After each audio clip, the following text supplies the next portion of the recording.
નમસ્કાર, good afternoon. હું જિજ્ઞેશ જોશી, ભારતમાં ન્યૂઝ ચેનલના સબ એડિટર. મારી સાથે ભારતમાં ન્યૂઝ ચેનલના એડિટર અને પ્રોપરાઇટર મયુરભાઈ જનાણી, કેમેરામેન શ્રી જતીનભાઈ જનાણી, IBPN ન્યૂઝના શ્રી દીપકભાઈ ઇંગલે.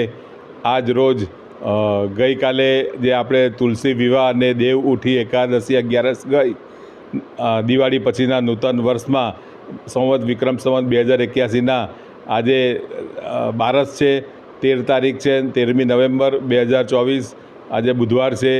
આજરોજ અમે ડુમ્મસ રોડ ખાતે નવા સ્ટુડિયોનું ઉદ્ઘાટન કર્યું છે અને સૌ પ્રથમ અમે આ વિડીયો પત્રકારોને શુભેચ્છા આપવા માટે ને પત્રકારોની એકતા થાય તે માટે અમે પત્રકારોનું સંગઠન અને મજબૂત થાય, એમના પ્રશ્નોને વાચા મળે તે માટે અમે આ મેસેજ વહેતો મૂક્યો છે પત્રકારો માટે.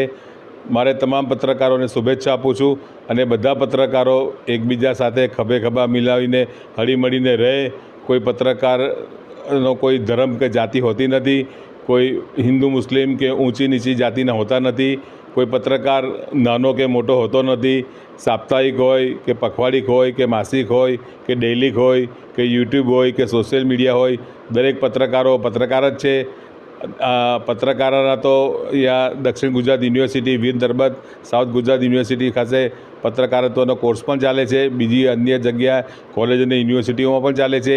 તે અભ્યાસ કરીને અથવા તો જે લોકોના પ્રશ્નો છે તેને વાચા આપીને સરકાર સુધી અથવા તો જે તે વિભાગના તંત્ર સુધી લોકોનો અવાજ સચ્ચાઈ ઉઠાવે, લોકોને પડતી મુશ્કેલી હોય તે દૂર કરે અને જાગૃતતા બતાવે, સારી રીતે લખી વાંચી બોલી શકે, તે તમામ પણ જાગૃત પત્રકારને વ્યાખ્યામાં જ આવે અને જાગૃત પત્રકારો જ કહેવાય.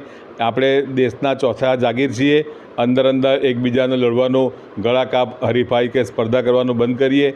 એકબીજાને મારામારી કે મારો કાપો કે ટાંટિયા ખેંચવાની પ્રવૃત્તિથી આપણે દૂર રહીએ.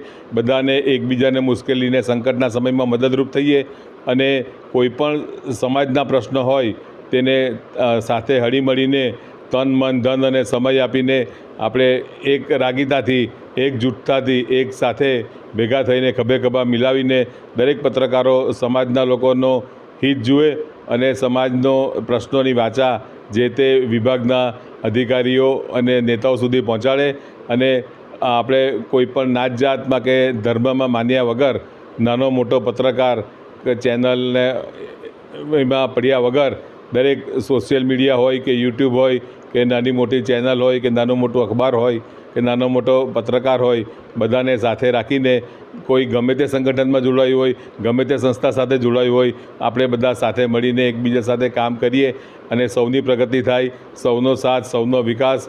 એ દૃષ્ટિએ આપણે પત્રકાર આપણા પોતાના કુટુંબ પરિવારનો પણ અને બાળકોનો પણ વિકાસ કરીએ અને સાથે સાથે અમારી આ મા ચેનલને પણ આપણે સુરતથી લઈને દેશ વિદેશ સુધી પહોંચાડીએ એવી અમે તમારા સૌ પત્રકાર મિત્રો અને આમ જનતા પાસે પણ અપેક્ષા પણ રાખીએ છીએ અને આપને વિનંતી પણ કરીએ છીએ.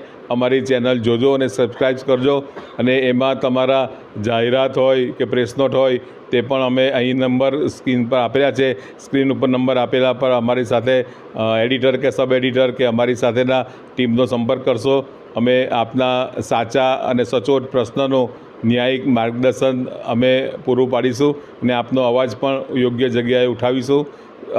આપણા સુરત શહેર સ્વચ્છ બને, ગુજરાત રાજ્ય જય જય ગરવી ગુજરાત આપણું ઉજ્જવળ બને, આપણા ભારત દેશનો પણ વિકાસ થાય એવી ભારતમાં ન્યૂઝ ચેનલ તરફથી સર્વને અભિનંદન અને શુભેચ્છા પાઠવું છું. જય હિન્દ.